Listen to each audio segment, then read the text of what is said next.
दोस्तों, आज हम आपको एक ऐसे कलाकार की बायोग्राफी की झलकियाँ बताने वाले हैं जिन्होंने फ़िल्म तो बहुत कम ही की, लेकिन फिर भी बॉलीवुड इंडस्ट्रीज़ में अपनी वो छाप उन्होंने छोड़ दी। और वह हैं सलमा आगा। सलमा आगा एक पाकिस्तानी गायिका और अभिनेता हैं जिन्होंने मुख्य रूप से 1980 और 1990 के दशक में भारतीय और पाकिस्तानी सिनेमा में काम किया। वह भारतीय हिंदी भाषा की फिल्म निकाह 1982 में नीलोफर की भूमिका निभाने के बाद सुर्खियों में आई। सलमा ने फिल्म के गानों में भी अपनी आवाज़ दी और सर्वश्रेष्ठ महिला पार्श्व गायिका का फिल्म फेयर पुरस्कार भी जीता। सलमा आगा का जन्म गुरुवार 25 अक्टूबर 1956 को कराची, सिंध, पाकिस्तान में हुआ था। 9 साल की उम्र में वह अपने परिवार के साथ लंदन चली गई। लंदन में सलमा अपनी बहन सबीना के साथ आगा नामक एक रिकॉर्ड के लिए गाने बनाती और गाती थी। सलमा और सबीना हिंदी में ABBA के हिट गाने गाती थी। इस रिकॉर्ड को दर्शकों और आलोचकों से समान रूप से अच्छी प्रतिक्रिया मिली। हालांकि इससे हिंदी फिल्म इंडस्ट्रीज़ में कोई ख़ास हलचल नहीं मची। एक बार राज कपूर फिल्म निर्देशक ने अपनी चचेरी बहन जरीना आगा, सलमा की मां को अपने बेटे ऋषि कपूर के पास आमंत्रित किया। लंदन में अभिनेता की शादी का रिसेप्शन में B.R. चोपड़ा समेत कई प्रमुख हिंदी फिल्म निर्देशक मौजूद थे जो अपनी एक फिल्म के लिए मुस्लिम अभिनेत्री की तलाश में थे। यह जानने के बाद कि चोपड़ा अपनी फिल्म के लिए एक मुस्लिम लड़की की तलाश में थे, सलमा भारत में बॉम्बे चली गई और अपने चाचा राज कपूर के माध्यम से उनसे मिली। जल्द ही उन्होंने फिल्म के लिए ऑडिशन दिया और काम पर लग गई। जब संगीत निर्देशकों ने सलमा के ABBA हिट सुने तो उन्हें फिल्म में कुछ ट्रैक गाने के लिए साइन कर लिया। सलमा आगा एक उर्दू भाषी मुस्लिम पठान परिवार से हैं। उनके परिवार की जड़ें अमृतसर, पंजाब, भारत में हैं। एक साक्षात्कार में अपने उपनाम आगा की उत्पत्ति के बारे में जानकारी साझा करते हुए सलमा ने कहा, मेरे पिता लियाकत गुल ताजिक ईरान में कीमती पत्थरों और प्राचीन वस्तुओं का व्यापार करते थे। उन्हें वहां आगा की उपाधि दी गई, जो एक प्रतिष्ठित व्यापारी को दी जाने वाली एक प्रकार की नाइटहुड थी। माता पिता और भाई बहन सलमा आगा लियाकत गुल आगा और नसरीन आगा की बेटी हैं। उनके पिता एक व्यापारी थे जो गलीचे का कारोबार करते थे और उनकी मां एक अभिनेत्री थी। उनकी एक बहन है जिसका नाम सबीना आगा गायिका है। रिश्ते और पति सलमा आगा 1980 के दशक में London based businessman Ayaz Shipra के साथ रिलेशनशिप में थी। यह रिश्ता कई सालों तक चला और फिर दोनों अलग हो गए। अपने रिश्ते के अलावा उसकी 3 बार शादी हो चुकी है। उनके पहले पति जावेद शेख थे जिनसे उन्होंने 16 साल की उम्र में शादी की थी।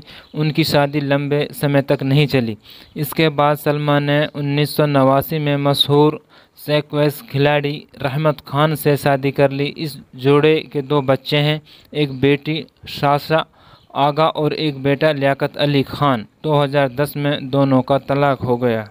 दूसरे संबंधी सलमा आगा पश्तून संगीतकार रफ़ीक गज़नवी और भारतीय सिनेमा की शुरुआती अभिनेत्रियों में से एक अनवरी बाई बेगम की पोती हैं, जिन्होंने हीर रांझा 1932 में अभिनय किया था। नसरीन जरीना सलमा की मां के जन्म के बाद उनका तलाक हो गया।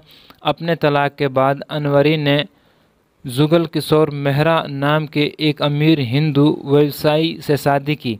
अनवरी से शादी करने के लिए जुगल किशोर ने अपना परिवार और धर्म त्याग दिया और मुस्लिम बन गए और अपना नाम बदलकर अहमद सलमान रख लिया। उसने अनवरी की बेटी को स्वीकार कर लिया और नसरीन सलमा की मां का सौतेला पिता बन गए।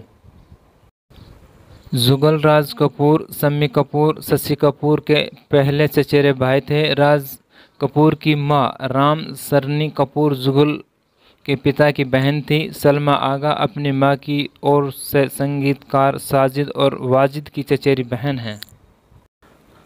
आजीविका एक अभिनेत्री के रूप में सलमा आगा ने अपने अभिनय कैरियर की शुरुआत 1982 में भारतीय हिंदी भाषा की फिल्म निकाह से की, जिसमें उन्होंने नीलोफर की भूमिका निभाई। फिल्म में उनका अभिनय दर्शकों को पसंद आया और उन्हें सर्वश्रेष्ठ अभिनेत्री श्रेणी में फिल्मफेयर पुरस्कार के लिए नामांकित किया गया। इसके बाद वह मिथुन चक्रवर्ती के साथ फिल्म कसम पैदा करने वाले की 1984 में दिखाई दी और लोकप्रियता हासिल की। इसके बाद वह भारतीय फिल्मों सलमा 1985, ऊंचे लोग 1985, जंगल की बेटी 1988, 5 फौलादी 1988 और पति पत्नी और तवाइफ में 1990 में दिखाई दी। उन्होंने 1985 में फिल्म हम और तुम से पाकिस्तानी फिल्मों में डेब्यू किया। वह पाकिस्तानी फिल्मों कोबरा 1991 और हिजरत 2016 में भी दिखाई दी। सलमा ने 1982 में अपनी पहली भारतीय फिल्म निकाह के गाने दिल के अरमा, दिल की आरजू थी, चेहरा छुपा लिया है और फजा भी है जवां जवां में अपनी आवाज़ देकर अपने गायन की शुरुआत की। इस फिल्म के लिए उन्हें सर्वश्रेष्ठ महिला पार्श्व गायिका श्रेणी में फिल्मफेयर पुरस्कार मिला। इसके बाद उन्होंने फिल्म मैंने जीना सीख लिया 1982 का गाना जरा जरा तू प्यार कर गाया। उनके कुछ लोकप्रिय गीतों में फिल्म सलमा 1985 से तरसती हैं दीदार को, फिल्म पाताल भैरवी 1985 से चुम्मा चुम्मा, फिल्म कसम पैदा करने वाले की से कम क्लोजर शामिल हैं। 1984 फिल्म कंवरलाल, 1988 से प्यार एक नशा है और फिल्म मजदूर 1983 से पहला पहला प्यार ना भूले। सलमा आगा को उसके दोस्त और परिवार वाले प्यार से टीमू कहकर बुलाते हैं। वह रिकॉर्ड पर यूके की नागरिक हैं। अपनी पहली फिल्म निकाह 1982 के बाद सलमा ने बांद्रा में रीना राय का अपार्टमेंट खरीदा, जबकि रीना अपने पति मोहसिन खान के साथ लंदन चली गई। 2017 में सलमा को भारत का प्रवासी नागरिक OCI प्रदान किया गया था, जो केवल भारतीय मूल के विदेशी नागरिकों को दिया जाता था। इससे उन्हें हर बार वीज़ा के लिए आवेदन किए बिना और अपने प्रवास के दौरान समय समय पर पुलिस को रिपोर्ट किए बिना भारत में यात्रा करने और निवास करने की सुविधा मिली। सलमा आगा पाकिस्तान में जन्मी एक ब्रितानी गायिका, अभिनेत्री और फिल्म निर्माता हैं, जिन्होंने 1980 और 1990 के दशकों के दौरान हिंदी सिनेमा में काम किया। वह कराची में पैदा हुई और लंदन में पली बढ़ी। तो दोस्तों, ये थी सलमा आगा की बायोग्राफी की एक झलक। आप लोगों को कैसी लगी कमेंट्स में बताना, और अगर आप लोगों ने अभी मेरा चैनल सब्सक्राइब नहीं किया है तो चैनल को सब्सक्राइब कर लें, बेल के आइकन को भी प्रेस कर दें, लाइक एंड शेयर भी कर दिया करें, ताकि हमारी तरफ से आने वाली इसी तरह की वीडियोस आप लोगों को मिलती रहें।